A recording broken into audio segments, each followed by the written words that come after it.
ഈ ക്വസ്റ്റ്യൻ നോക്കാം. A hydraulic automobile lift is design to lift cars with a maximum mass of 3000 kg. The area of cross section of the piston carrying the load is 425 centimeters square. What maximum pressure would the smaller piston have to bear? ഇത് hydraulic ലിഫ്റ്റിനെ base ചെയ്തിട്ടുള്ള ഒരു പ്രോബ്ലമാണ്. ഇതാ ഇങ്ങനെയാണല്ലോ diagram വരുന്നത്. ഇവിടെ പറഞ്ഞിരിക്കുന്നത് ഈ ഹൈഡ്രോളിക് ലിഫ്റ്റിന് ലിഫ്റ്റ് ചെയ്യാൻ പറ്റുന്ന മാക്സിമം മാസ് 3000 kg ആണ്. ഇതിൻ്റെ മാസ് എത്രയാണ്? 3000 kg ആണ്. ഇതിൽ കൂടുതൽ ലിഫ്റ്റ് ചെയ്യാൻ പറ്റില്ല. ഓക്കെ. പിന്നെ ഇവിടെ പറഞ്ഞിരിക്കുന്നത് ഈ കാറ് വെച്ചിരിക്കുന്ന സൈഡിലുള്ള പിസ്റ്റണില്ലേ, ഇതിൻ്റെ ഏരിയ, ഈ കാണുന്ന ഏരിയ ഉണ്ടല്ലോ, അത് 425 centimeters square ആണെന്ന് പറയുന്നുണ്ട്. അങ്ങനെയാണെങ്കിൽ what is a maximum pressure would the smaller piston have to bear? ഇവിടെ കൊടുക്കാൻ പറ്റാവുന്ന മാക്സിമം പ്രഷർ എത്രയാണ്? ഫോഴ്സ് അല്ല ചോദിച്ചിരിക്കുന്നത്, what is a maximum pressure we can deliver at the smaller piston. ഇവിടെ ശ്രദ്ധിക്കണം, ഈ കാറിൻ്റെ മാസ് 3000 kg ആകുമ്പോൾ അതിൻ്റെ വെയിറ്റ് വരുമല്ലോ.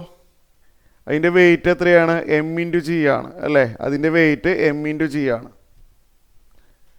അപ്പോൾ ഈ കാറിനെ സ്വല്പം ഒന്ന് ലിഫ്റ്റ് ചെയ്യിപ്പിക്കണമെങ്കിൽ ഇവിടെ കൊടുക്കേണ്ട F2 എന്ന് പറഞ്ഞാൽ mg-നേക്കാളും ജസ്റ്റ് കൂടുതലായിരിക്കണം. mg താഴേക്കാണല്ലോ. നമ്മൾ ലെഫ്റ്റ് സൈഡിൽ ഇങ്ങനെ ഒരു ഫോഴ്സ് കൊടുക്കുമ്പോൾ, താഴേക്കൊരു ഫോഴ്സ് കൊടുക്കുമ്പോൾ ഈ F2 അപ്വേർഡ് ആയിരിക്കും. അപ്പോൾ ഈ F2 എന്ന് പറയുന്ന ഫോഴ്സ് mg-നേക്കാളും സ്വല്പം കൂടുതലായാൽ മാത്രമേ ഇത് ജസ്റ്റ് ഒന്ന് ലിഫ്റ്റ് ചെയ്ത് തുടങ്ങുള്ളൂ, ലിഫ്റ്റ് ചെയ്യാൻ പറ്റുള്ളൂ. അപ്പോൾ ഈ കാറിന് ഇങ്ങനെ ജസ്റ്റ് ഒന്ന് ലിഫ്റ്റ് ചെയ്ത് തുടങ്ങണമെങ്കിൽ F2 = mg ആയിരിക്കണം. F2 mg അല്ലെങ്കിൽ mg-നേക്കാളും കുറച്ച് കൂടുതലായാൽ മതി. ഈ കാറിന് നമുക്ക് ജസ്റ്റ് ഒന്ന് ലിഫ്റ്റ് ചെയ്ത് തുടങ്ങാൻ പറ്റും അല്ലേ? അപ്പോൾ ഇവിടെ F2നെ നമുക്ക് mg ആയിട്ട് എടുക്കാം. F2 = mg. m എന്ന് പറഞ്ഞു കഴിഞ്ഞാൽ 3000 ആണ്. g എന്ന് പറഞ്ഞു കഴിഞ്ഞാൽ 9.8 ആയിട്ട് എടുക്കാം, അല്ലെങ്കിൽ 10 ആയിട്ട് എടുക്കാം, എന്തായാലും കുഴപ്പമില്ല. ഇതാണ് F2. നമുക്ക് പിന്നെ ഒരു കാര്യം അറിയാം, ഇവിടെ ലെഫ്റ്റ് സൈഡിൽ ഡെവലപ്പ് ആവുന്ന പ്രഷർ തന്നെയാണല്ലോ റൈറ്റ് സൈഡ് അല്ലേ? റൈറ്റ് സൈഡിൽ ഡെവലപ്പ് ആവുന്ന കണ്ടില്ലേ, ഈ പിസ്റ്റണിൽ ഉണ്ടാവുന്ന പ്രഷർ എത്രയാണോ അത് തന്നെയാണ് ഇവിടെയും വരുന്നത്. പാസ്കൽസ് ലോ പ്രകാരം ഇവിടെ നമ്മൾ കൊടുക്കുന്ന പ്രഷർ എത്രയാണോ അതേ പ്രഷർ തന്നെയാണ് ഈ സൈഡിൽ എത്തുന്നത്. അപ്പോൾ ഇവിടെ ലെഫ്റ്റ് സൈഡിൽ കൊടുക്കുന്ന അതേ പ്രഷർ തന്നെയാണ് ഈ പിസ്റ്റണിലും വരുന്നത്. അപ്പോൾ നമുക്ക് പ്രഷറാണ് കാണേണ്ടത്, P. ഈ കൊടുക്കുന്ന പ്രഷർ തന്നെയാണ് ഇവിടെയും എത്തുന്നത്. അപ്പോൾ പ്രഷർ എന്ന് പറഞ്ഞു കഴിഞ്ഞാൽ നമുക്കറിയാം F2/A2.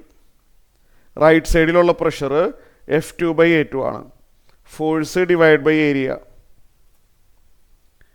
F2 എന്ന് പറഞ്ഞു കഴിഞ്ഞാൽ 3000 × 9.8. A2 എന്താണ്? A2 425 centimeters square ആണ്. ഒരു കാര്യം ശ്രദ്ധിക്കണം, സെൻറ്റിമീറ്റർ സ്ക്വയറിന് സെൻറ്റിമീറ്ററിനെ മീറ്റർ ആക്കണമെങ്കിൽ 10⁻² കൊണ്ട് മൾട്ടിപ്ലൈ ചെയ്യണം.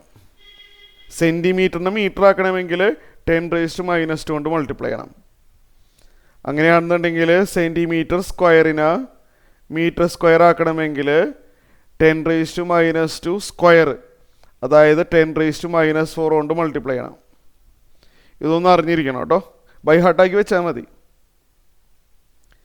സെൻറ്റിമീറ്ററിനെ മീറ്റർ ആക്കണം എന്നുണ്ടെങ്കിൽ 10⁻² കൊണ്ട് മൾട്ടിപ്ലൈ ചെയ്യണം. സെൻറ്റിമീറ്റർ സ്ക്വയറിനെ മീറ്റർ സ്ക്വയർ ആക്കണം എന്നുണ്ടെങ്കിൽ 10⁻⁴ കൊണ്ട് വേണം മൾട്ടിപ്ലൈ ചെയ്യാൻ. അപ്പോൾ ഇവിടെ A2 425 centimeters square ആണ്. 425 × 10⁻² മീറ്റർ സ്ക്വയർ എന്ന് കിട്ടും. കാൽക്കുലേഷൻ ഞാനിവിടെ എക്സ്പ്ലെയിൻ ചെയ്യണില്ല, നിങ്ങളിത് ചെയ്ത് നോക്കിയിട്ട് ഞാൻ ഈ എഴുതുന്ന ആൻസർ കിട്ടണില്ല എന്ന് ചെക്ക് ചെയ്തോ. Approximately 6.9 × 10⁵ Newton per meter square ആണ് പ്രഷർ.